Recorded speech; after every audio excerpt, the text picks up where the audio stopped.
Welcome to current शिक्षा। I hope आप सभी लोग बहुत अच्छे होंगे और आपकी तैयारी भी बहुत अच्छी चल रही होगी। आज इस वीडियो में हम उत्तर का विशाल मैदान देखने वाले हैं। और अगर आप लोग इसका पीडीएफ चाहते हैं तो हमारे टेलीग्राम को ज्वाइन कर लें, जिसका लिंक डिस्क्रिप्शन बॉक्स में दिया गया है। अगर आप लोग चैनल पर पहली बार आ रहे हैं तो चैनल को जरूर सब्सक्राइब कर लें। आइए आज की शुरुआत करते हैं। पिछली क्लास में हमने यहाँ पर जो हिमालय है उसका जो है भौतिक प्रादेशिक आधार पर विभाजन देखा था, और इसको जो है श्रीनी बुराड़ के द्वारा दिया गया था, जिसमें हमने देखा था कि कहाँ पर पंजाब हिमालय है, कहाँ पर कुमायूं हिमालय है और कहाँ पर नेपाल हिमालय है, असम हिमालय हमने यहाँ पर देखा था। जो हमारा पंजाब हिमालय है वो सिंध और सतलुज नदी के बीच में है, जबकि कुमायूं हिमालय सतलुज और काली नदी के बीच में है। नेपाल हिमालय हमारा हो जाएगा काली और तिस्ता नदी के बीच में, और असम हिमालय तिस्ता और ब्रह्मपुत्र नदी के बीच में हो जाएगा। अब हम यहाँ पर देख लेते हैं पूर्वांचल की पहाड़ी कुछ यहाँ पर हैं जो कि इंपॉर्टेंट है पेपर के लिए। उसके बाद हम लोग हैं पठार देखने वाले, यहाँ पे मैदान जो है वो देखेंगे। पूर्वांचल की पहाड़ी यानी कि नॉर्थ ईस्ट की जो पहाड़ियाँ हैं उनको देखते हैं। यहाँ से हमारा जो है ये बृहद हिमालय हो जाएगा हमारा, जिसमें अरुणाचल प्रदेश में ये लास्ट इंसान जो पॉइंट है वो है नामचा बरवा। इसके अलावा इधर इधर साइड में जो है उत्तर पश्चिमी मोड़ है, और यहाँ पर दक्षिण पूर्वी मोड़ है, यानी कि हेयर पिन यहाँ पर मोड़ जैसा, हेयर पिन के जैसा यहाँ पर मुड़ा हुआ है। तो ऐसे यहाँ पर मुड़ा है और इधर भी इस टाइप से मुड़ा हुआ है हमारा हिमालय जो है। और इधर जो है सुलेमान रेंज है, यहाँ पर नंगा पर्वत है। इसके बाद किरथर श्रेणी भी इधर ही साइड में स्थित है, तो ये भी आप पॉइंट ध्यान रखें। इसके अलावा कुछ यहाँ पर अरुणाचल प्रदेश नागालैंड मणिपुर और मिजोरम, ये हमारा इधर दक्षिण पूर्वांचल की जो पहाड़ियाँ कुछ यहाँ पर हैं उनको देखते हैं। अरुणाचल प्रदेश में यहाँ पर पटकई पहाड़ी हैं। इसके अलावा यहाँ पर दीफू दर्रा भी स्थित है। नागालैंड की बात करें तो यहाँ पर नागा पहाड़ी और माउंट सारामती स्थित है, ये भी एग्जाम में पूछता है। मणिपुर में तेजू दर्रा और मणिपुर पहाड़ी स्थित है। मिजोरम में लुसाई की पहाड़ियाँ और मीजो पहाड़ियाँ स्थित हैं। लुसाई की पहाड़ियों में ही यहाँ पर ब्लू माउंटेन्स जो हैं वो स्थित हैं। सो आई होप आपको ये समझ में आया होगा। अब हम लोग जो है उत्तर का विशाल मैदान देखने वाले हैं। तो उत्तर का विशाल जो मैदान है इसको हिमालय का वरदान कहा जाता है, क्योंकि हिमालय से ही यहाँ पर नदियाँ निकलती हैं, जिसके द्वारा उत्तर के विशाल मैदान का निर्माण की होता है। और इसका निर्माण जो है प्लेस्टोसीन काल में हुआ था। जैसे कि हमारा ये हो जाएगा ट्रांस हिमालय, उसके बाद हमारा बृहद हिमालय हो गया, और ये लघु हिमालय, उसके बाद शिवालिक क्षेत्र आता है। ये सब जो हाइट के हिसाब से लगे हुए हैं। उसके बाद हमारा इधर मैदानी क्षेत्र आता है, यहाँ पर हमारी नदियाँ जो हैं वो निकलती हैं। तो मैदान जो है यहाँ से बनना शुरू होते हैं। हिमालय से आने वाले अवसादों यानी कि सेडिमेंट्स के जमाव से मैदान का निर्माण होता है। अब यहाँ से जो नदियाँ आती हैं वो अपने साथ में कंकड़ पत्थर लेके आती हैं, अवसाद लेके आती हैं। उसके बाद यहाँ पर जो है मैदानों का निर्माण होता है, और इसी के कारण यहाँ पर उत्तर का विशाल मैदान का निर्माण हुआ है, क्योंकि नदियाँ जो हैं यहाँ पर हिमालय से आने वाली बहुत सी नदियाँ हो जाएंगी हमारे उत्तर यहाँ पर क्षेत्र में। कुल क्षेत्रफल जो है उत्तर का विशाल मैदान का वो हो जाएगा 7.5 लाख किलोमीटर स्क्वायर, और कुल लंबाई जो है 3200 किलोमीटर की कुछ लंबाई होती है उत्तर के विशाल मैदान की। और ये कहाँ तक फैला हुआ है? सिंधु नदी से यहाँ पर ब्रह्मपुत्र नदी तक ये फैला हुआ है। इसके विभाजन की बात करें तो हम इसको 3 पार्ट में पढ़ते हैं। प्रादेशिक आधार पर अगर इसका विभाजन किया जाए तो इसमें हम पहला हो जाएगा सिंधु और सहायक नदियों के मैदान जो हैं, उसके बाद गंगा नदी का जो मैदान बनाती हैं नदियाँ को सहायक नदियाँ, इसके बाद ब्रह्मपुत्र नदी का जो मैदान है वो यहाँ पर आ जाएगा।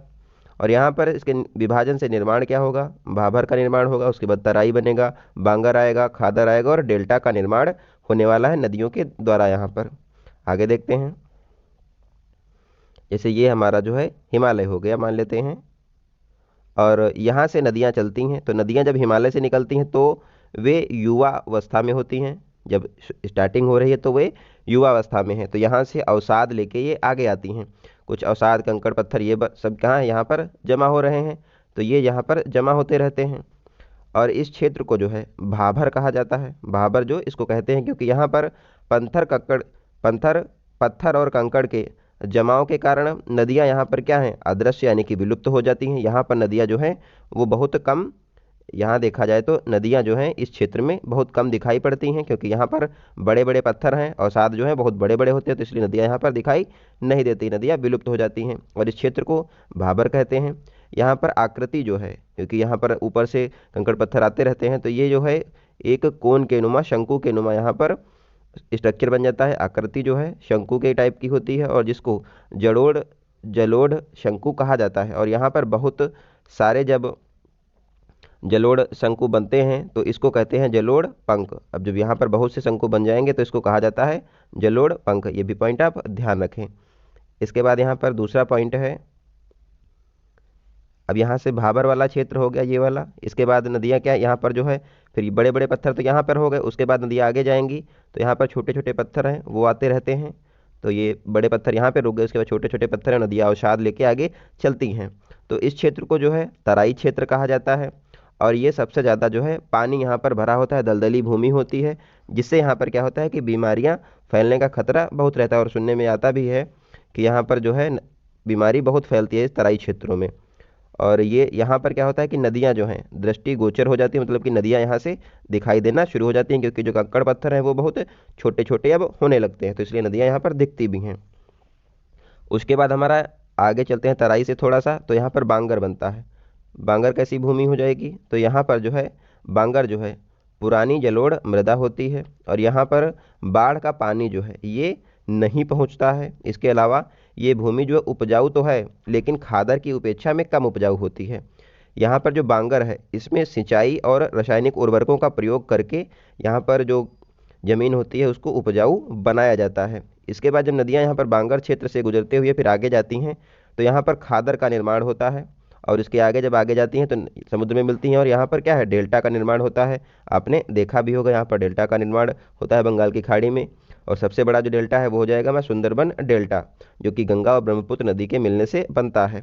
ये भी पॉइंट आप ध्यान रखें। जो खादर क्षेत्र है यहाँ पर क्या होता है, नवीन जलोढ़क मृदा होती है और यहाँ पर बाढ़ का पानी पहुँचता है और सर्वाधिक उपजाऊ हमारा खादर होता है। बांगर उपजाऊ है लेकिन खादर की अपेक्षा कम उपजाऊ है। यहाँ पर सिंचाई और रासायनिक उर्वरकों का प्रयोग करके इसको भी उपजाऊ बनाया जाता है।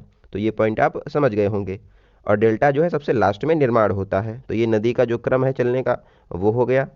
अब यहाँ पर जो हम लोग हैं बांगर क्षेत्र से कुछ इंपॉर्टेंट पॉइंट्स उनको देखते हैं। तो यहाँ पर क्या है कि कृषि के उपयोग हेतु तो ये भूमि होती है, लेकिन यहाँ पर क्या होता है कि सिंचाई की आवश्यकता ज़्यादा होती है और रासायनिक उर्वरकों की ज़रूरत भी ज़्यादा होती है। अगर यहाँ पर रासायनिक उर्वरक बांगर खेती में ज़्यादा प्रयोग किए जाएंगे तो यहाँ पर क्या होने वाला है, जो यहाँ पर जो मिट्टी है वो रेह कल्लर भूमि का निर्माण होता है। रासायनिक उर्वरक ज़्यादा यूज होते हैं तो ज़मीन क्या है वो खराब होने लगती है, तो इससे क्या होगा रेह और कल्लर भूमि का निर्माण होता है। ये पॉइंट ध्यान रखें। सिंचाई अगर ज़्यादा इस क्षेत्रों में की जाएगी तो क्या होगा, ऊपरी उपजाऊ परत बहकर जो है वो चली जाएगी आगे। अगर ज़्यादा पानी भरा जाएगा सिंचाई की जाएगी तो ऊपर की जो उपजाऊ परत होगी वो आगे चली जाएगी। इसके बाद जो नीचे वाली खुरदरी परत है वो कैसी हो जाएगी, कंकरीली मृदा ऊपर आ जाएगी। जो नीचे वाली खुरदरी है जो कंकरीली मृदा है वो ऊपर आ जाएगी। इससे क्या होगा कि भूण का निर्माण होता है। तो यहाँ पर बांगर क्षेत्रों में ज़्यादा सिंचाई करने से भूण का निर्माण होता है, ये आप लोगों ने सुना भी होगा। आगे देखते हैं। अब प्रादेशिक विभाजन जो है इसको देख लेते हैं। सबसे पहले हमारा आएगा पंजाब का मैदान।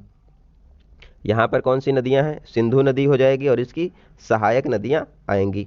तो यहाँ पर दो नदियों के बीच के एरिया को, जैसे ये नदी आ रही है, ये वाली नदी हो गई और ये नदी हो गई, तो ये नदी इधर को आ रही है, इसकी ट्रिब्यूटरी हो गई, इधर से ये नदी आ रही है, तो इसके बीच का जो एरिया होगा इसको कहते हैं दोआब। ये भी पॉइंट ध्यान रखें, दो नदियों के बीच के एरिया को कहते हैं दोआब। अब हम लोग जो है यहाँ पर सिंधु और उसकी सहायक नदियों के दोआब समझ लेते हैं। तो इसको जो है यहाँ पर हमारी सिंधु नदी ये हो गई, ये बड़ी वाली सिंधु नदी हो गई, ये तो अलग है बिल्कुल, सिंधु नदी हो गई। और ये झेलम नदी यहाँ पर आ रही है। इसके बाद चेनाब नदी ये हो गई और रावी, व्यास और सतलुज नदी हमारे यहाँ पर हो गई। ये नदियाँ जो हैं सिंधु नदी में आगे जाकर मिलती भी हैं। यहाँ पर जो है रावी नदी मिल रही है और ये चेनाब नदी यहाँ से आगे जा रही है ये वाली, और व्यास नदी यहाँ पर है और ये सतलुज नदी है। तो इन्हीं के नाम पर जो है दोआब का नाम भी रखा गया है। तो यहाँ पर जो है सिंधु और झेलम के बीच में सिंधु सागर दोआब, यहाँ का जो एरिया है इसको सिंधु सागर दोआब कहा जाता है। इसके बाद आता है झेलम और झेलम नदी और चेनाब नदी, इसके बीच के एरिया को छेज दोआब कहा जाता है। छेज दोआब, इनके अभी आगे भी हम जो है इंग्लिश में इसको समझेंगे तो आसानी से समझ में आ जाएगा। इनके नाम पर ही जो है दोआब का नाम रखा गया है। और चिनाब नदी और रावी नदी के बीच में यहाँ पर रचना दोआब पाया जाता है। रावी नदी और ब्यास नदी के बीच में बारी दोआब है। सतलुज और ब्यास के बीच में बिष्ट दोआब है। और यहाँ पर जो है बिष्ट दोआब जो हमारा ये हो जाएगा, ब्यास और सतलुज के बीच का जो एरिया है ये पूर्णतया भारत में है, जबकि इधर वाला जो पोर्शन है ऊपर का ये तो पाकिस्तान में आता है। इसके बाद यहाँ पर जो है पंच आब, पंजाब जो है यहाँ पर 5 दोआब हैं, इसलिए इसको पंच आब भी कहते हैं। और नदियाँ जो इनके द्वारा यहाँ पर दोआब का निर्माण होता है, इसलिए यहाँ पर इसका पंजाब नाम दिया गया है। अब हम इसको एक बार यहाँ से समझ लेते हैं, इसको आपको समझ में आ जाएगा। यहाँ से देखो इंदस नदी है और झेलम नदी है, तो इनके बीच में क्या है, सिंध सागर दोआब है। झेलम नदी और चिनाब नदी के बीच में छेद दोआब है, यहाँ पर आप देख पा रहे होंगे जे यहाँ से ले लिया और CH यहाँ से लिया है चिनाब नदी का, तो यहाँ पर छेद दोआब और छेद दोआब यहाँ पर हो जाएगा। रावी और चिनाब के बीच में ये हमारी चिनाब नदी हो गई ये वाली, और रावी है, तो यहाँ पर क्या है, रावी से RA लिया, यहाँ पर रचना हो गया, रचना जो है R यहाँ से ले लिया और CH ले लिया चिनाब से, तो रचना तो अब यहाँ पर हो जाएगा। और उसके बाद रावी और ब्यास के बीच में बारी दोआब है, यहाँ से B लिया है और R जो है यहाँ से ले लिया, बारी दोआब हो गया। बिष्ट दोआब कहाँ पर हो जाएगा हमारा, ब्यास और सतलुज के बीच में, B लिया है ब्यास से और S ले लिया है यहाँ पर सतलुज से, तो यहाँ पर हमारा बिष्ट दोआब हो गया। सरस्वती और सतलुज के बीच में जो है हमारा एक दोआब और पाया जाता है, सतलुज सरस्वती दोआब इसको कहा जाता है। तो आई होप आप लोग को ये समझ में आ गया हो। तो आप लोग एक बार ध्यान से देखेंगे, अगर जो नदियों के बीच में जो दोआब है उसको ही यहाँ पर जो जगह होती है उसको दोआब कहते हैं, तो ये भी पॉइंट आप ध्यान रखें। और यहाँ पर जो है PDF आप लोग जब देखेंगे तो इसको और आपको समझ में आने वाला है। आगे देखते हैं। अब हम लोग गंगा जो नदी है इसका जो मैदान है इसके बारे में देखते हैं। यहाँ पर हम नदियाँ नहीं पढ़ रहे हैं, आपको सिर्फ यहाँ पर मैदान जो है वो उसको बता रहे हैं। नदियों वाला जो चैप्टर है वो आगे पढ़ने वाले हैं। गंगा का मैदान जो है इसमें क्या है, गंगा नदी के द्वारा जो जिस मैदान का निर्माण किया जाता है उसको ही गंगा का मैदान कहा जाता है। तो यहाँ से जैसे मान लेते हैं हमारी गंगा नदी निकलती है, हमारी जो है गंगा नदी हो गई, यहाँ पर सुंदरबन डेल्टा बनाते हुए ये बंगाल की खाड़ी में गिर जाती है। तो यहाँ से क्या है, ये यमुना नदी हो गई, ये यहाँ पर मिल रही है, इससे प्रयागराज में यमुना नदी और गंगा नदी का संगम होता है। और इनके बीच में जो जगह है इसको दोआब कहते हैं, और ये दोआब कौन सा हो जाएगा, गंगा यमुना का दोआब यहाँ पर हो जाएगा। और उसके बाद ये ऊपर से रामगंगा नदी आ रही है, ये गोमती नदी हो गई, घाघरा नदी है, गंडक नदी है, बूढ़ी गंडक है, कोशी नदी और महानंदा, ये नदियाँ यहाँ पर हो गई। नीचे से ये सोन नदी जा रही है जो कि मगध क्षेत्र में है सोन नदी, और हुगली नदी यहाँ पर जो है ये वेस्ट बंगाल के पास में है, महानंदा भी यहाँ पर वेस्ट बंगाल में है। तो यहाँ पर जो है रामगंगा जो नदी के द्वारा बनाया गया जो क्षेत्र है, जो इस एरिया को यहाँ पर रुहेलखंड कहा जाता है। इसके अलावा अवध वाली जो गोमती नदी है जो इसके द्वारा जो मैदान बनता है उसको यहाँ पर अवध का क्षेत्र कहते हैं। और घाघरा जो नदी है इसके द्वारा पूर्वी उत्तर प्रदेश का जो है निर्माण हुआ है यहाँ पर मैदानों का। गंडक नदी है, उसके बाद जो है यहाँ पर बूढ़ी गंडक जो है ये बिहार वाले क्षेत्र में है, सारण एरिया इसको कहते हैं। कोशी नदी जो है मिथिला में यहाँ पर है प्रदेश, तो यहाँ पर जो है इसके द्वारा इसका निर्माण होता है। महानंदा नदी वेस्ट बंगाल में है, ये जो एरिया है ये महानंदा नदी के द्वारा मैदानों का निर्माण किया जाता है। यहाँ पर हम सिर्फ मैदान पढ़ रहे हैं। और उसके बाद गंगा ब्रह्मपुत्र डेल्टा जो बनता है सुंदरबन, जो कि विश्व का सबसे बड़ा डेल्टा है। तो यहाँ पर ये जो नदी है इसके द्वारा जिन मैदानों का निर्माण हो रहा है उसके कुछ नाम भी हैं, तो ये भी पॉइंट आप ध्यान रखें। और ये 2-3 भागों में यहाँ पर डिवाइड है, गंगा का मैदान जो है 3 भागों में है।